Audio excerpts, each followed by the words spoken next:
Hey my Jujubes, welcome back to the channel. How are you guys doing today? Today is Monday, I believe. I've been on vacation, so I'll be confused with the days, but I believe today is Monday. How are you guys doing today? I'm going to do this thumbnail real fast because I'll be forgetting and getting caught up in the sauce, so I'm going to just go ahead and open my food up. I got Wingstop today, y'all.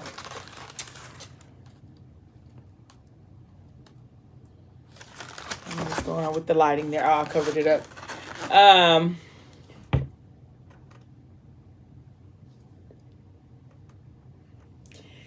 So, if you are new here, please don't forget to like, share, comment, and subscribe. I would be so excited if you did. I don't know what's going on with me and this camera today. It's like today and yesterday. It's just off. It's not centered. I don't have all the candles in there. Sorry, guys. So, we're going to be talking about the invitation as we were yesterday. Like I said, I have Wingstop. I got mango habanero wings, garlic parmesan, french fries. I got cheese sauce and ranch. I don't care what nobody say. Wingstop got the best ranch in the world. I be trying to see what they back there doing every time. So, hey y'all. I broke my little necklace. So when I left off, Ethic was trying to figure out what he signed himself up for by speaking up at the city council meeting. And then,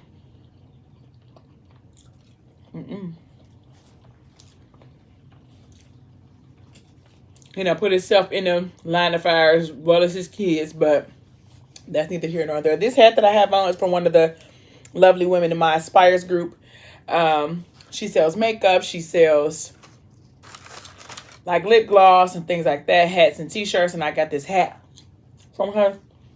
I put her information down in the description box below. But yeah, so he got himself caught up basically trying to speak up for the people in the community, but he wound up putting his foot in his mouth and kind of, messing it up for, not messing it up, but kind of making it a little complicated for his current life situation or whatever. So we go to Morgan, and Morgan is smitten by Amik, and she FaceTimes him. And he answered, and he like, what's up, love? I miss you. Well, she said, I miss you. He said, it's mutual love. And she said, whatever this is that we doing, it could be a problem, Mickey. Like, I want you around all the time. The popping in and out, pulling up occasionally. I feel crazy when I'm not around you. I mean, like, all I think about is you. Is this normal? He said, abnormal as fuck, love. So, he said, but I gotta handle this business real quick. You can't be putting your voice in my head before I handle my business.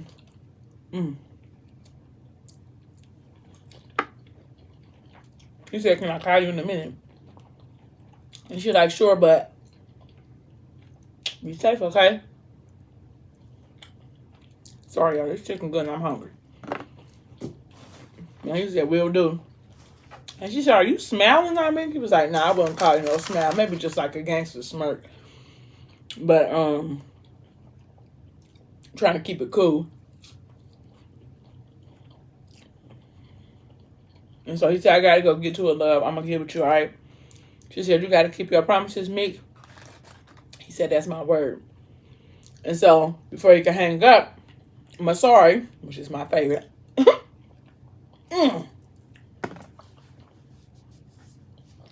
I can make a bet for myself how many times I spill some on my shirt. Or how long it's gonna take me. I'm 5 minutes in and I gotta spill some on my shirt. But before she can hang up, Masari walked in the room like, look, mommy, who is that on your phone? And he like, look, mommy, it's Mickey. And he like, what's up, homie? He like, you been good for your mom? He like, I am. But Yachty, her being bad. And he like, well, like, I don't believe that. Like, not Yachty Pop. That don't even sound like the full story, little homie. You sure she was being bad? He thought about, her was real bad. Mommy pop her butt today, and her had to go take a nap with Lala. Like, she was being bad. Like, he just give up all the business. Like, sorry, shush. You don't got to tell the whole. You don't got to tell the whole thing. And so, Mickey like, hey, yo, love, like, you got to keep them hands to yourself. Like, and for Morgan, that just, like, lit up her little world. Because she like, oh, he going against me, but only when it comes to the kids. Like, and for her, that's like, you know. And I think that would touch any woman's heart. Like, you know, protecting my kids. Want to make sure that, okay, even if it's me. And so he said, I'm screaming, free Yachty till she free. And she was just saying how this was also something new for them. Like, they were so new. Nothing for them was really defined. Like, they were just basically in they didn't care land. Like, whatever you want to do, that's what we're doing. And so she said, Yachty hit first. He said, yeah, innocent until proven guilty. I believe that. And so Morgan said, in the court of mommy, Yachty's guilty. And then so Masar like, mommy, let me talk. Like, let me talk to Mickey. And so he got to go, sorry. And he like, I got a minute. She was like, I thought you just said something. Oh, now you got him. And he said, yeah, a quick one. I can't disappoint my homie. Now, for those of you who know, I love Mickey too. Not like I love Messiah, but I love me some Mickey, okay? Because he's a man's man. He doing right by Morgan. He doing right by those kids. He got something to do. He got a business to go do, a move to make. But he gonna make sure that he lets Morgan know, just like he let the kids know, that they are a priority to him. He don't have to, because that ain't her man. And he's checking for her, though. So that's his way of, to me, that's his way of showing that the kids are important too. And I appreciate that in Mickey. Like, I really do love the fact that he don't really mess with Bash, influence him or change the way that he treats her or that he treats them kids. Like, he real good to them kids. He really is. I love Mickey for that. I love the man that he is. I don't take nothing for him. Like, I'm one of those ones who I love them both, and I don't like to compare the two because they're two different men. Excuse me. Yes, Messiah is selfish, and yes, he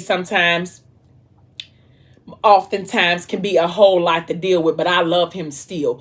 I don't condone the dramatics that he do or the mess or the tricks and the games that he pull, but I love Messiah I just love him. And I love his character because his character is so developed. His character is so intense. Like, there's so many parts of him.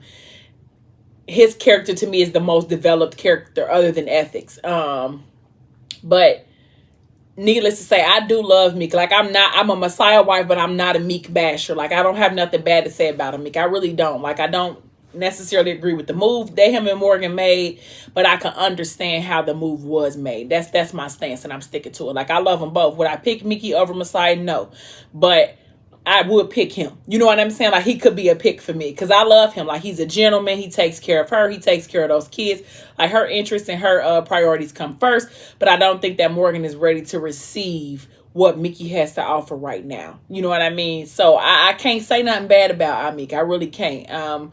And just because I love Messiah don't mean that I hate Amik. I just need to put that out there because in these next couple of books, things might get crazy, and I just want people to know where I stand. I love Messiah. I'm always going, like, I love him. I'm going to stick by him. Like, that's how I feel, but I will call him out when he's wrong. I definitely will. But, so, he's, a quick one, can't disappoint my homie is what he said. And she said, this is everything. You're everything. He like, nah, love. Like, that's you, Morgan Atkins. You the son. I'm just trying to catch the glow. So, well, we'll let you get to it. You know where to find me if you miss me. He said, indeed, love. Let me screw my head on straight. We'll talk later. She said, okay. And so when she hung up, Alani kind of like came in the room, cleared her throat or whatever, and was like, I'm sorry, go find Bella, Auntie Bella, and tell her to take you outside to play baby boy. And then he like, T, because Bella is his favorite person in the world. And she said, so you and Amik, that's serious? And she said, I don't know what it is. And Alani said, Morgan, you know, I'm like, come on. And she was like, I don't know what it is. She said, you're with Bash. She said, I know. And I know exactly what that is in Alani. He doesn't make me feel like Amik does. He doesn't make me feel anything. And she was like, it's like you compare apples to oranges when it comes to comparing Mickey and them. And she said, you spent 2 years in London with him, Mo. Like, I thought that you were serious about him. Like, the twins called him Papa Bash. She just was, so Morgan just was like, Bash was just there. Like, he just was there all the time. Like, even when I didn't want him to be there, he was there. Even when I tried to, you know, push back and go back to my own place and let him do, he just was always there. Like, he refused to give up. He was like a gnat. You know how the gnats be? How many times you wave him around? He just was like, ugh, I can't stand Bash. Okay, I can't. I understand. I don't know. Like, I don't like an ulterior motive type of person. Like a person who's only around to get something, or, you know, what can they win in the end? And that's how I feel about Bash. Like, I don't really know what his motives are yet. I still have not figured those out. I'm like all these books in, and I still have not figured out what Bash motives are, but I don't like him. I just don't. He's not necessarily a bad guy, but I don't care too much for him. I just don't. I can't get with him. I don't agree with how Morgan kind of played him a little bit, but I do not like Bash. I just don't. I'm sorry, y'all. I don't. If it's anybody like him, sorry, because you shouldn't, and I don't know why you do, but whatever. So she just was saying how she was trying to get away, like she was trying to just fight it. She didn't really want to hurt him, but he was just there. Like, he was willing to help her with the kids. He was willing to help her with school. He was willing to help her, you know, advance her college experience because she's finished 4 years and 2. Like, he just was there. And so she just let it be. Like, you know, she didn't really indulge or pull herself back. Really, she just allowed it to be whatever it was going to be, when she should have just walked away. But, okay.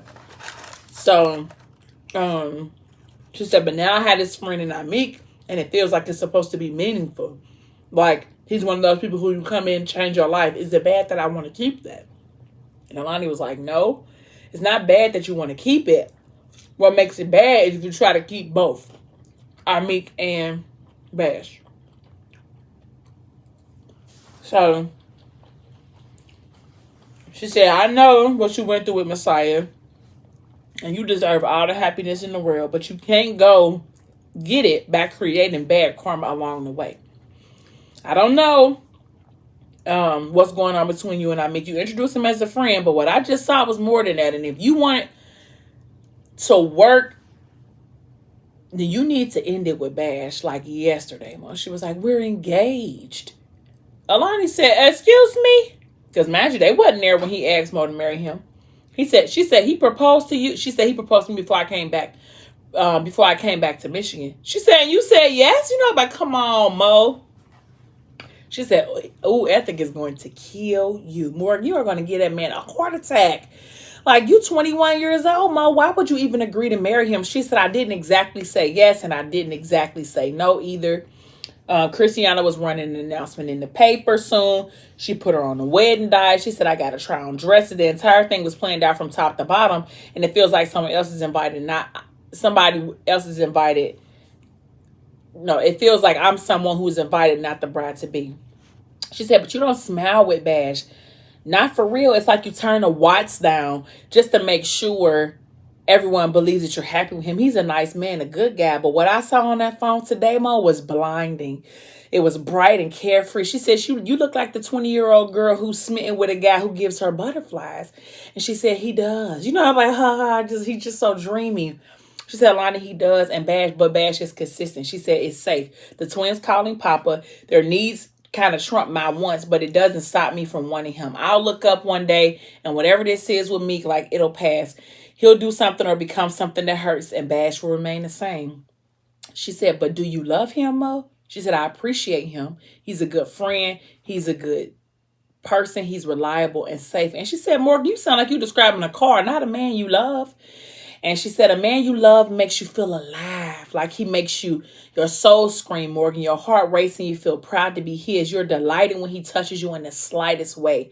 A squeeze of your hand, the feeling of a finger on your cheek, his energy when you feel like you have none, Morgan. She said, I feel all of that, just not for Bash.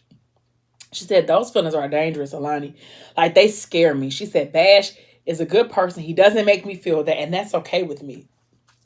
Excuse me. She said, he can't break me because I can't feel anything when I'm with him. If I don't feel anything, he can't hurt me. And that is a messed up mentality to have. Like, she gives none of herself to Bash because she doesn't want him to hurt her. And I understand what pain and heartbreak does to you. Like, it makes you see the world in a different light. Some people. Not everybody, but some people. It makes you either like go into a shell and you don't involve yourself or anybody else for a long time, or it makes you become the person who hurt you. And I really think that Morgan is like a mixture of both. She's becoming the person who hurt her while at the same time trying to stay in this shell. Like, she's doing both.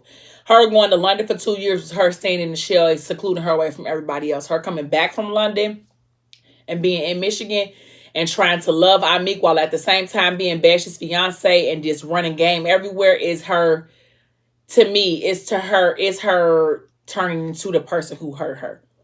So, you know. So,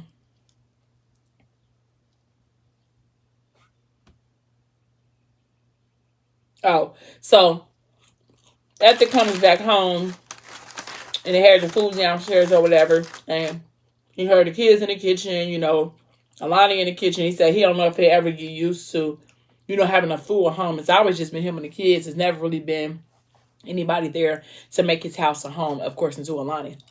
So, and when they got married, she made sure she established, like, you know, some family routines. Like, we eat together. Breakfast, we eat together. Lunch, dinner, whatever the case may be. If we out here, we sitting at the table, we having dinner together. Like, there are certain rituals that Sunday dinner, going to church on Sunday. Like, those are things that she has put into place because she wants to make sure that they are doing things that are family oriented, because that's just something that she's big on. And because Ethic loves her, he giving her whatever she desires.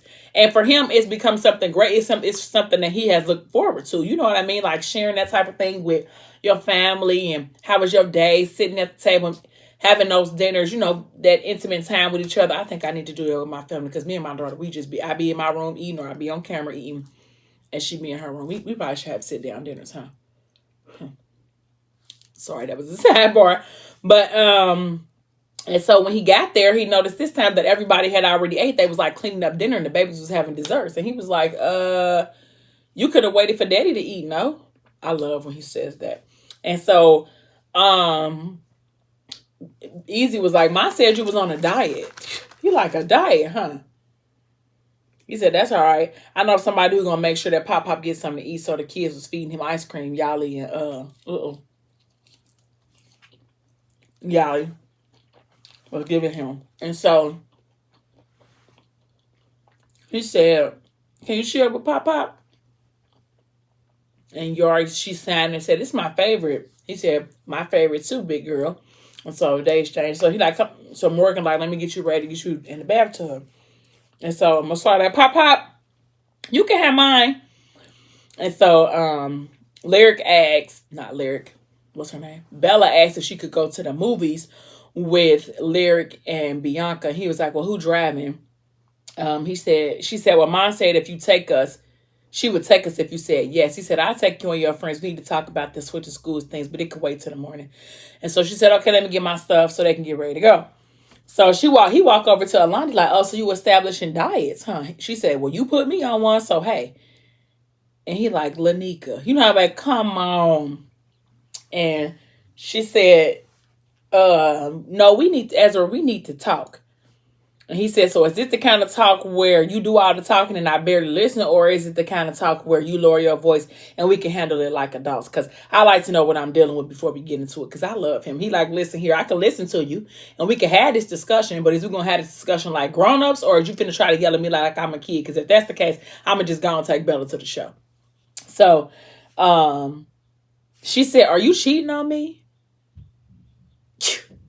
And he laughed like, yeah, you know, I'm not about to deal with this today. And she's like, oh, so I'm funny? He said, a whole clown. A whole clown, sis. You a whole clown in here.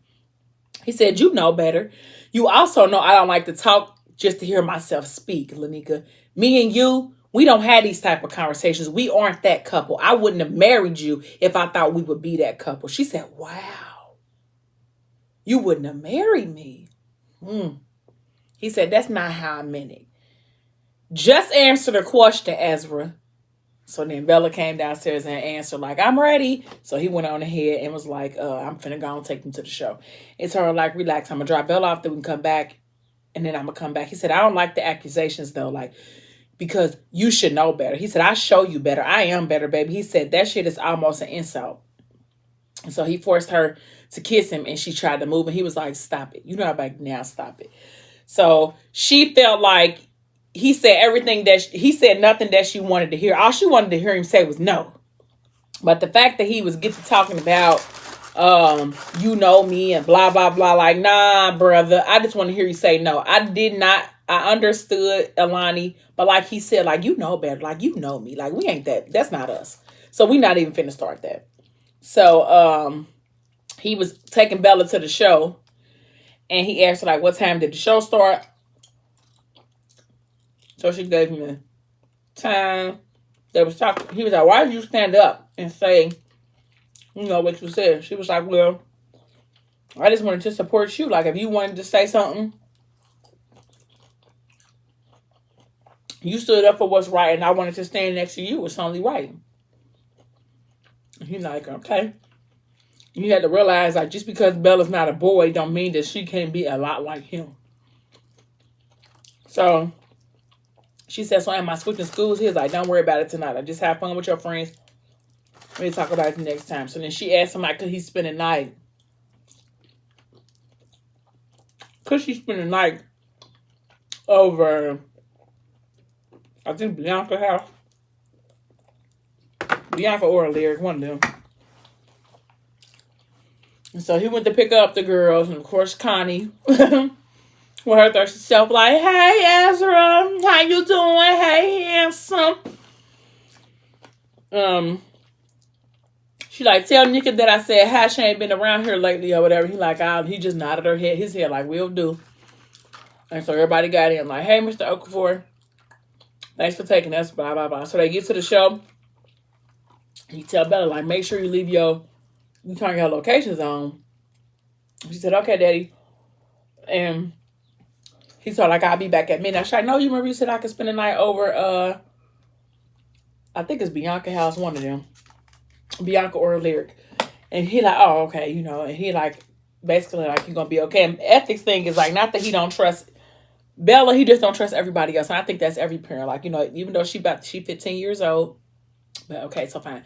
So they get to the show or whatever, and when her daddy pull off, they like, are you sure you want to do this? And she like, yeah, you know, I'm a little nervous, but or whatever. So Bianca's like, well, just I'm gonna take your phone, and then if your daddy or if your parents call, then I'll call you on 3-way. I'll call Henny's phone on 3-way, and so, you know, that way you'll know what's up. Like, I try to tell him, like, you in the shower or something, and then I hurry up and call Henny. That way we can call on 3-way, and then he'll think that you here. She's like, okay. So she feels like, you know, really bad, because she's never, well, I ain't gonna say never, because she did lie to Ethic about Alani being pregnant, but other than that, she hasn't really told any lies to her father. So she just felt like this is a really big lie. Like, lying and saying that I'm spending the night over Bianca's house so that I can really go spend some time with Henny, like, off the records. Like, this is bad. So, but she did it anyway, went on ahead and gave her phone to Bianca. And so Henny came and picked her up. He like, what's up, bug? Like, you know, and she's like, hey, you know, and it's his birthday. He like, you sure you want to do this? She was like, of course. Like, I could miss your birthday. Like, it's a special day. He like, okay. So he like, I got something that I want to show you. And so I think they stopped and got them some pizza before they went to his house. So Henny is 18 at this time and Bella is 15. Okay. So he just turned 18, but still, whatever. So they go to the, he like, got something that I want to show you. She's like, okay. So he take her to his apartment because Henny got his own apartment. He had to wait till he was 18, put it in somebody's name or whatever, get him an apartment. So when he get into the house, it's kind of like, brand spanking new. Nobody has really been in there. And it's not really in the ghetto, but it's not really in the best part, but it's kind of like in the middle or whatever the case may be. And so he don't really have nothing in there. He got like an air mattress, a TV stand, and that's it. He got a one towel, one washcloth, that's it. But when he opened up the door, he had like these balloons that was set up that said "Boog," and a birthday cake with a picture of them from Christmas on there. She's like, why do I feel like it's my birthday? He had like a blanket that he had laid down, and candles and stuff like that, because he like, well, celebrate me is celebrate you. You know what I'm saying? So she like, okay, and I will come on, let's hurry up before our pizza get cold. So, they sit down, they eat, she gives him a gift. And the gift that she give him is a Rolex. It's her daddy's first Rolex. And I think the time on it stopped. I think on his birthday. And hold on, I gotta find. So, So he gave her some bracelets from Alex and Annie. And then when you flipped it over, it says, then, now, always. And then Bella flipped it over, it says, I love you. And then she said, how do you know that? He said, let me see your hand. So he take her hand and put her hand on his chest, and it's like beating out of control. And she like, why is it beating so hard? He said, because it's trying to get to you. He said, that's how I know. He said, my heart be acting up. Like I'm going to have a heart attack or something when I'm around you. And the only other person that it does that way is my mom. He was like, and I know that I love her. You know what I'm saying? And so she's like, I love you too, Hendrix. And so he leaned in and kissed her, and she closed her eyes. Now they tongued each other down, and she's like, wow. He like, so you want to be my girl, Boog? And then, like, for real, like, no more library study sessions with them lame niggas at your school or wearing that one basketball player's jersey on game day. Like, do you want to mess with me for real? And she like, well, for one, Jalen is my friend, and we study because he's stupid and failed in math, so I'm not going to stop doing that. She said, the jersey on game days I can do. She said, but I don't want to get all crazy. Want you to get all crazy over me, like expecting me not to have friends or to spend time with you and only you. Like, I got other things I still love to do when I'm not with you, and I barely even get to be with you because my dad. And then Henny was like, well, I'm gonna talk to your dad, and I'm gonna ask permission. Like, I have to ask first though, Boog. Like, I hear all that you saying though, and I feel you, but we ain't gotta make it real right now. She said, it's real, Hendrix. Like, I'm only 15 though, so you gotta slow down for me. And so he said, you right, B. So then she gave him the Rolex. And so the Rolex stopped at like 5:03. She was like, I thought it was ironic that the time on the Rolex was 5:03 because that's his birthday, May 3rd. And so and he said, this is dope. She's like, you like it? I mean, I know it's broken and you don't have to wear it. He was like, I love this shit. He was like, it's perfect. I don't even want to get it fixed because this is motivation like a motherfucker. Like, I'm finna get... So she said good or whatever. So then they started playing. I think he might have wiped some cake on her face, and she might have, smeared some cake on him. And so now they like, just playing like kids, teenagers or whatever the case may be. And so now I think he got in her hair. She was like, do you, I need to go get this together, get in the shower. And then he said, I love you, Bella Okafor. And she said, I love you too. And they kissed each other. And now she said, like, I got to go take a shower. So she went in there and took a shower or whatever. He didn't have no shower curtain. He was like, Bella, I don't care nothing about that floor. Like, I'm here to take you a shower. So she take her a shower. She get herself together. So she put like one of his t-shirts on or whatever. So she notices that he got like a guitar playing in his I'm going too fast. He got a guitar in his closet. And she was like, who taught you how to play? He was like, I taught myself how to play. So he like sit on the bed with her behind the thing, and he get to playing one of her songs in there until she get to singing. She was like, oh my God, like, I don't know why you even did it, because now I want you to sing and play for me all the time. So I think like he started to like give her a kiss, and then, one thing leads to another. And he like, they foreplaying, you know what I'm saying? Like teenagers do, a little smooch here, a little smooch there. Next, she don't got no shirt on. And so Bella is like, oh my God. Like, I'm like, oh, I cannot do this. Like, oh my God, I'm so scared. Like, oh Lord, please. I know. Now remember, Lonnie gave her a necklace and told her that when she feels like she wants to, give herself away in that manner, to take her necklace off and leave it at home, and then she'll notice it or whatever. And so she instantly started thinking like, this is wrong. I shouldn't be doing this. Oh my God. Am I shaved down there? Like, oh my God. Like, she starts to panic over there. So she wasn't for sure like if she wanted him to stop or she wanted him to keep going, because even though it was bad, so to speak, it felt good. She just was somewhat confused. So she said, Hendrix, oh my God, I'm like, and so she was like, I know this is wrong. And then he like, Hendrix, like, you know, she like Hendrix, and he like, you want me to stop? And she said, are you gonna tell anybody? And he like, nah, Boog, this is for us, me and you, but only if you want it, because I can wait. And so she said, I don't want to stop. And so they keep going or whatever the case may be. And so he proceeds to go and go taste the rainbow. And that's too much for her. She's like, Henny, stop, please stop. And so she like, can you take me back to the movie theater? He like, Bella. And she like, I'm fine, just take me back. He like, Boog, if I pressured you, I'm sorry. Like, I never rushed you, Bella. I thought you said yes. Now she said, just take me back, please. And so he like, okay. So now he's scared because, you know, he like, oh my God, did I cross the line? Like, I asked her, did she want me to stop? But she didn't tell me to stop. But Bella really was confused. Like, she didn't know what her body was feeling. She knew it was wrong, but she knew she loved Boog. I mean, she knew she loved Hendrix. And it's just like, but I know that this is a bad decision, but I'm caught in between a rock and a hard place. And so he was really sad. Not sad, but his heart was heavy. Like, oh my God, like, I don't want her to think that I was really trying to pressure her. I just was going by the vibe. You know what I mean? She said no, she didn't want me to stop. So I just kept going. So he took her back to the movie theater. And of course, he felt bad all the way there. They didn't say nothing to each other. When they got there, she kind of like hopped out the car and dipped on him. Like, I'm out of here. So that was that for that part. Like, of course, we'll address that later. But I did feel some type of way about that situation because I felt like even though Bella and Henny, their age difference is not what some would consider like a big age difference. But for me, the age difference is a mental thing because even though Hendrix is 18 years old, Bella's 15, Hendrix really like 25 in his mind because he lived on the streets his whole life. So he got like 5 or 6 or 7 or 8 years on Bella mentally. You know what I'm saying? Like, she a little girl. She go to private school. She tucked away in the back. Like, it's not like that for Bella. She ain't living no street life. She don't have to hustle and bustle for no money. She don't have to worry about where her next meal is going to come from. She don't know about the hustle and what the street life is about. Like, making sure you survive or doing what you got to do to get the money to eat. You know what I mean? It's not the same. And I just feel like that he should have waited a little bit. Like, I think he might have pushed it too far too soon, but that's just my opinion. So I'm going to stop right there, and I'm going to pick back up, of course, tomorrow. So please don't forget to like, share, comment, and subscribe. I would be so excited if you did. Also, don't forget to hit the notification bell so that you can be notified every time I upload a new video. Also, if you don't follow me on Instagram, please go follow me on Instagram. My Instagram is JewsLife7. And you can also follow me on Facebook as Cherie Jew. Thank you guys so much for watching. Until next time, bye, my Juju bees.